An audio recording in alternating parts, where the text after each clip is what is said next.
Hello everybody, it's your friendly digital technology librarian Christy here. We've reached another Friday, so of course I have another Film Rec Friday ready for everybody out there. So today is actually part 2 of our recently released holiday romance recs, and this installment features 2 more really entertaining titles that feature some of the sweetest happily ever afters I've seen in quite some time. One is from a huge holiday romance behemoth, and the other is actually from a company I wasn't familiar with very much at all, but now I'm definitely going to be following the production house simply because it produced such a good movie.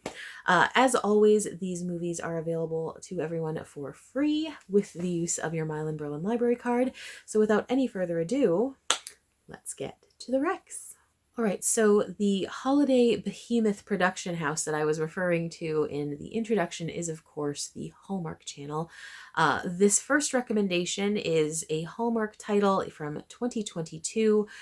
It is available with the Hoopla Binge Pass for the Hallmark Now channel, and that film is Hanukkah on Rye.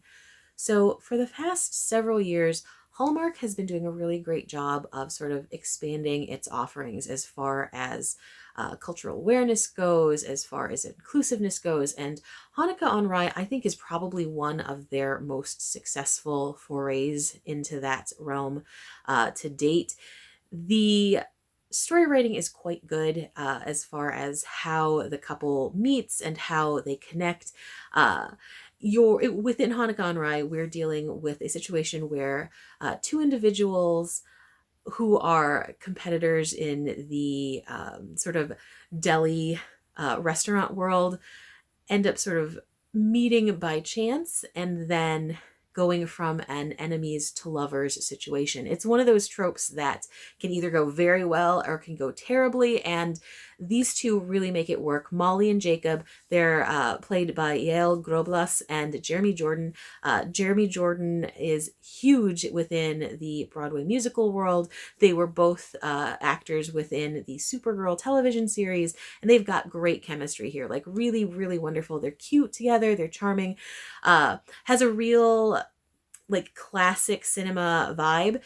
And what I love about this is that it spins a classic Hollywood story, Shop Around the Corner, which has been made many times in the good old summertime, I believe in the 40s, and then of course You've Got Mail in the 90s, and now this Hanukkah on Rye.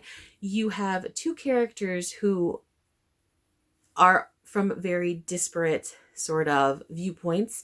They end up connecting over letters and kind of have this rapport. They fall in love through these notes to one another.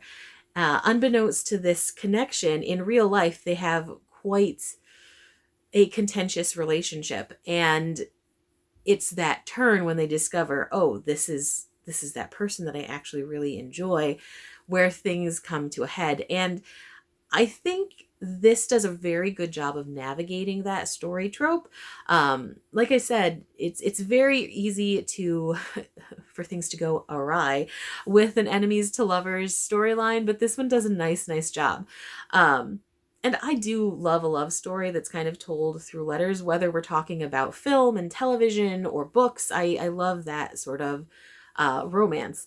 And even when we're hearing like the voiceover for their notes to one another, it still feels very organic. It's not like super canned. It's just a really cute movie. So you've got that shop around the corner, you've got male vibe going on, but you definitely also have a bit of a Crossing Delancey vibe, because of course you're dealing with some more classical themes within Jewish community, along with that sort of dichotomy between, your more traditional Jewish viewpoints and the progression of a relationship alongside the very modern viewpoint of how a relationship develops. And I think that was really quite well done. Honestly, for a Hallmark movie especially, we're not looking for something that's really super authentic, because it doesn't really matter the storyline. At least for me, within the Hallmark realm, everything's going to have a little bit of a fantasy element to it. But I did like that nod, and I do love the film Crossing Delancey. So to see that and certain kinds of elements to it referred to, whether it was, on purpose or not, though I can't imagine that it wasn't, I really did enjoy that. On top of that, you've got the foodie element. I love a foodie film. They're super fun. It's certainly less of a pivotal element, though. I mean, the fact that they are, both Jewish deli owners, and like the viewpoint of like, are we going for a more traditional approach to a Jewish deli or a more modern approach? That was that was definitely a part of the story, though it was more along the lines of like the tradition versus the more modern. That was the running element. And at the end of the day, while you've got all of these cute, like very rom-com elements, there's one scene at the end, and I don't want to spoil things, but it actually leans very much into the concept of shared memory, connection to roots, connection to family history, and how certain elements are so universal. And it doesn't matter what kind of background you come from. And that's, I think, the biggest crux of this. And it really hits home when it comes within this part of the story. And the two actresses who are part of that do an incredible job of, expressing how those elements are so vital to any relationship, whether we're talking a romantic one or a familial one. And I really did truly love that moment. So this is one of those films that does an excellent job of sort of expanding Hallmark's catalog into a realm that they have not done too much of in the past. And I think this one is probably the best example that we've seen so far. So I have high hopes for any other stories that we see in the future. I loved that they're using actors who aren't necessarily from the Hallmark stable. As much as I know a lot of people love seeing the same people over and over again because you grow attached to them, I liked that they pulled in other really well-respected performers, and you do see a number of character actors in here in addition to your two leads. I thought that was really enjoyable, and the acting was quite solid. I would say definitely elevated from some of the performances we see within, the standard acting stable that we usually get with Hallmark. And then, again, it's just a really cute film. I will say that there are certain moments within the story that they're sort of very heavy-handed when they're dealing with pretty dated stereotypes about Jewish culture, but it never gets to the point where it feels like, I don't know, blatantly pandering. It comes close to the line, but I think it's all definitely designed to sort of build out the storyline in an earnest way. I don't think anything about it is like particularly meant to be manipulative or anything like that. So at the end of the day, I do think it's still a warm, sweet story that people who are looking for a charming holiday romance will really enjoy. So again, great story, phenomenal acting, and just a really nice addition to the Hallmark catalog. Highly, highly, highly recommended. All right, so my other recommendation this week is from a smaller production company, certainly one that I had not really been familiar with. I watched today's recommendation along with a couple of others, and they were all very, very well done. Production value super high, really solid acting. I was super surprised. Like, it's very easy for these like very niche production houses to pop up and produce films, but as I've watched a lot of them, some of the results are less than great. And again, all three of the ones that I watched were really, really solid, definitely on par with anything that I've seen come out of, say, Hallmark. And I was really happy. So the company is Imagicomm, and today's recommendation is available through our Hoopla service. It's just a regular checkout from Hoopla, and that is 2023's Christmas with the Knightlys. I initially picked this before reading the description simply because I was like, is this a spin on like Mr. Knightley from Emma? Because I'm a massive, massive Jane Austen fan. It's not, but that doesn't matter because it was still really fun. So in this film, we have a young woman named Georgia. She is a incredibly sweet warm-hearted school teacher. She lives in a small town, and when we meet her, she is actually in that immediate moment going through a really horrible breakup. Her boyfriend is a terrible person. You'll see why as you watch the movie.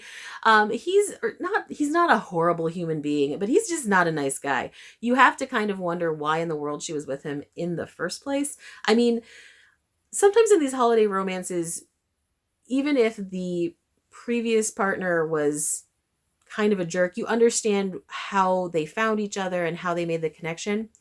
Here, there is a little bit of that element, but he's just so different from her in a way that's not good that that was the one moment where he's like, this makes no sense.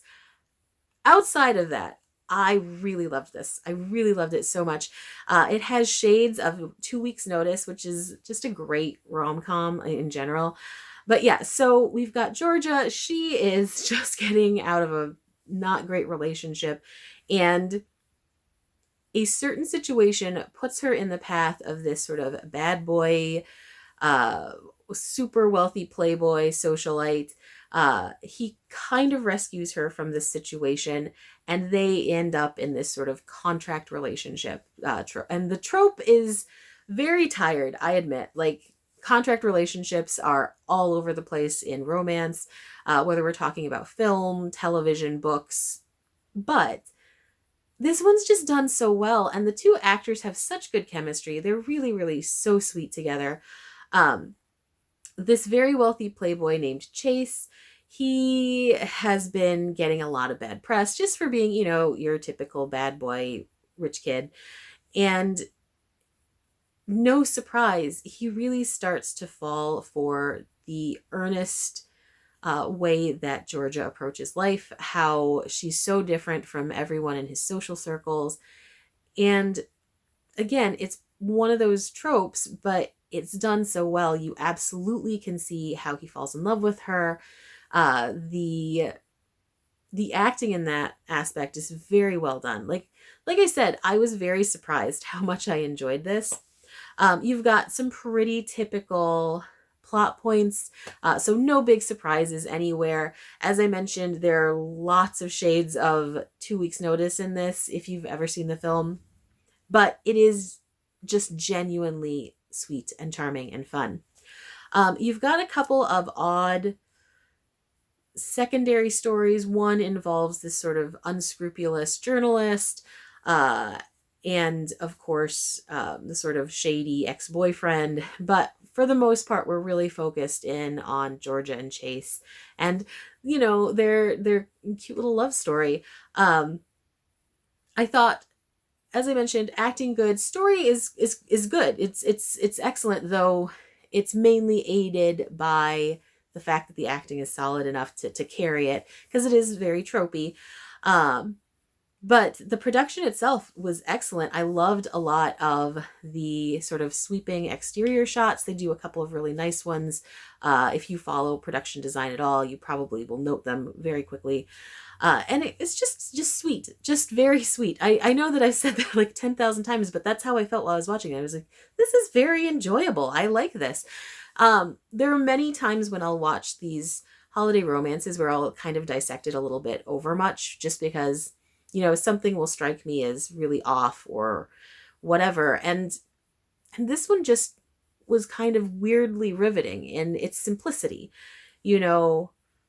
This is a story we've all seen. This is a story we all know the trajectory of it, but it's done in a way that keeps it fresh and keeps it interesting and enjoyable. So if you're looking for a slightly different spin on a classic story, make sure you check out Christmas with the Knightlys. Check out anything, in fact, that comes out of the Imagicomm company. The other one that I really liked from them, this is a super small recommendation that I'm probably going to expand on next year, but Christmas at the Big Sky, I believe it's called. If you happen to like the modern American West as a setting, it's a really good one. So again, make sure you watch Christmas with the Knightlys on Hoopla, or also Christmas at the Big Sky. Very, very good picks. All right, so those were my last two holiday romance recommendations for 2023.